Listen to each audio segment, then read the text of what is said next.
It's Mark here from PlanetMosh television, and have in my hand, very privileged to be one of the first in the world, anywhere in the world, to have a hard copy of the excellent new album by the one and only Stormzone. 7 Sins comes out at the beginning of August, and who better to tell us a lot more about the album? Not me, but two of the guys behind the band, guitar Steve Moore and Harv, the man. How's everyone? How are you, Mark? Guys. Yes. Thanks for taking the time to talk to us. Pleasure. Good to be here. 5th album? Yep. Concept album? We hate the word concept, but everybody else uses it. But concept album of sorts. yeah, it didn't start out that way. You know, anybody that's got a sort of a knowledge of previous releases knows that the dealer character, whether it's Death Dealer or some other version of him, has appeared on previous albums. At least 3 on Zero to Raise and at least 3 on 3 Kings. In fact, 3 Kings, the song itself, is about him. And for 7 Sins, the guys gave me the music and it was time to start the writing process lyrically. And I decided to start with the dealer character. And I thought, yeah, we'll go for another 2 or 3 songs.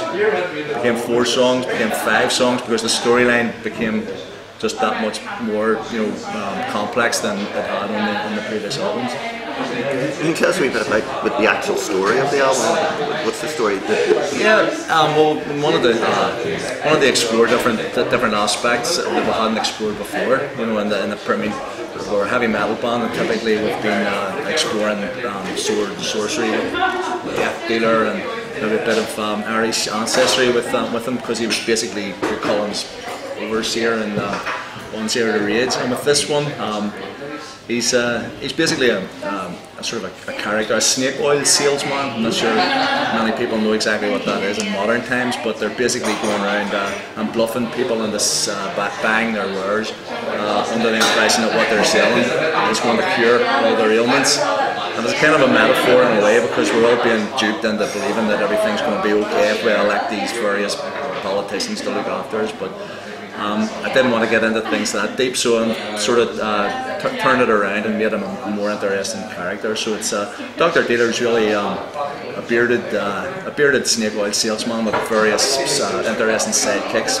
travelling in a wondrous, mysterious emporium around various towns in Western America in the 19th century. Just on the turn of things starting to get very interesting, with the world really, and he's able to bluff people a lot more because they're filled with fear and worried about what the future holds, and he's basically telling them, buy my stuff, and everything will be okay.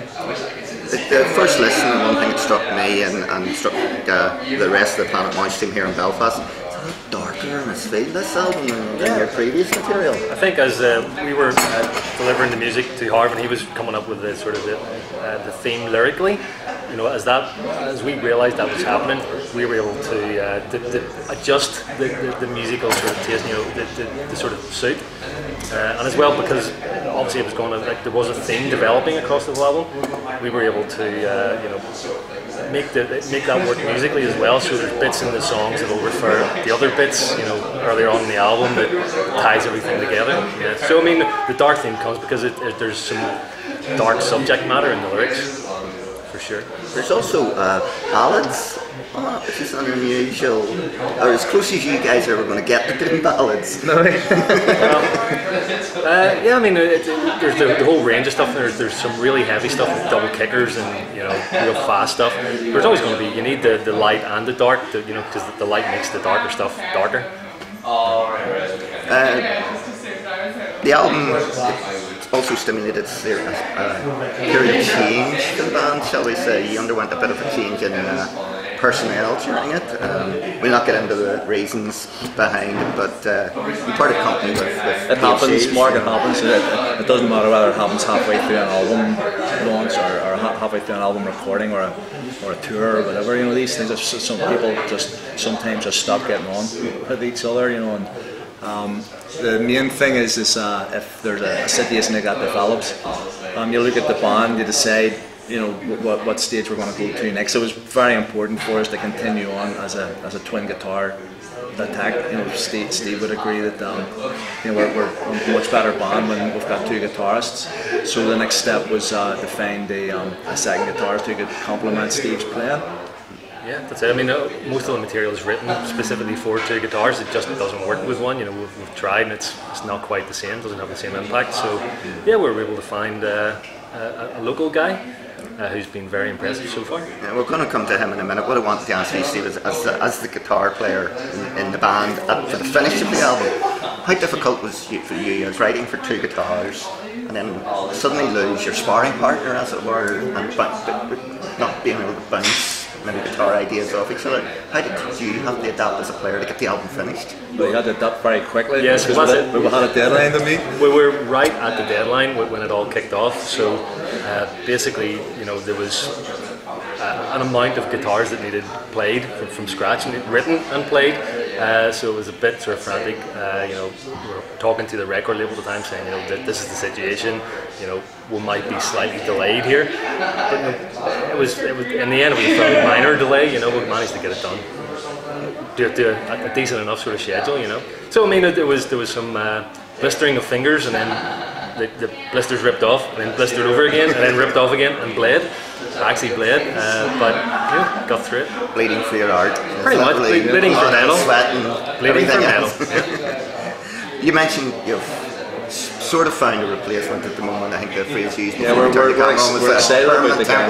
Yeah, no, we're excited about the guy because he's one of those fangs that you sort of pinch yourself at times to say, well, this has got to be too good to be true, because you know, everything about him just fits the band. He's huge stature, so he's going to be immense on stage. He's like 6'4", you know, tall the guy. Fantastic player, which is, you know, first and foremost the most important thing. And he's also really nice guy, you know, and just everything's just gelling together really well. And initially, the object was to do the 2 Spanish shows that we've got coming up at the end of July, start of August, and then that was going to be it. You know, we'll see how it goes. But he's fitted in so well that we're hoping that it's going to be something a bit more long term. You mentioned Spain there, Harv. You're living out there now, married with a recent young son. How difficult is that for the band, that distance? I was interviewing another Dublin-based band the other day, and their singer's based in England, and it takes them 34 hours to get to Dublin for a 3-hour rehearsal. Are there any particular challenges to living in two separate countries? To put it into perspective, I'm at an interview with you at 7 o'clock tonight, and I left Spain this morning at 6 o'clock this morning, and there were delays with the flights and things, but I still made it to the interview. And Graham lives in Bangor, and he's not here. Bangor's only 5 minutes up the road, folks. So it obviously offers challenges, but I lived in this is my second period of living in Spain. The first time was in 2011, and we wondered how that was going to work out. And during that period, we recorded and released Zero Rage, played Vacan, and toured Striper. So it doesn't. I mean, there's ways, you know. And the thing is that, I mean, I'll always make myself available. So if there's anything for example, this weekend of band business, you know. So I'm here and trying to squeeze in as much as we can. So. No, it is. It's hard because on a personal level, you know, you always like to be in the company of the band every week.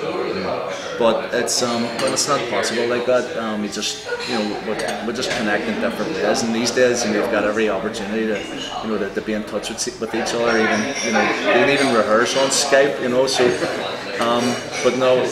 It's okay. It's working out so far. You mentioned as well you have a couple of Spanish festival dates coming up.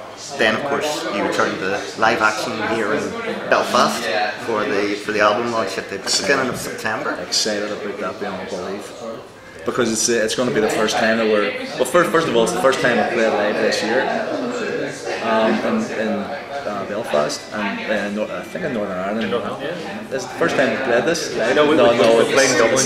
That's true. We played with Saxon and stuff.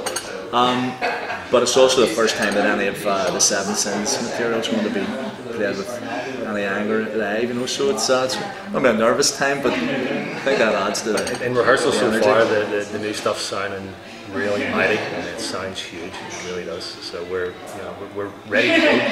Certainly looking forward to it. After that, any further touring plans, or is it one step at a time? there's a lot going on. The thing about it is that we've just been, we're fortunate enough that we've just become associated managerially with James Loveday, so a lot of people, and the Distortion project. So they're taking care of us now, and we've got future PR. Andrew's looking after us on that front. So there are a load of things happening it's like the duck, you know, the wee legs are going under the surface, you know, but the thing just seems to be standing still at the top. But and obviously there's a lot of things that we can't say yet because it's all in the pipeline. But I think what we originally intended to do with 2015 was to get the album recorded, released, for it to be promoted well by doing things like this, do some shows. And then if something else came along towards the end of the year, which there definitely is, we'll jump at it. But what I can say is that 2016 is going to be a very, very, very busy year for the band, and I would say that you're going to see less of us than than more of us. Sounds like a good note to finish on. Seven Sins, excellent new album by Stormzone, out in a couple of weeks' time. Dr. Dealer, buy it, it will do you good. Mark from PlanetMosh signing out with the Stormzone guys. You're at PlanetMosh.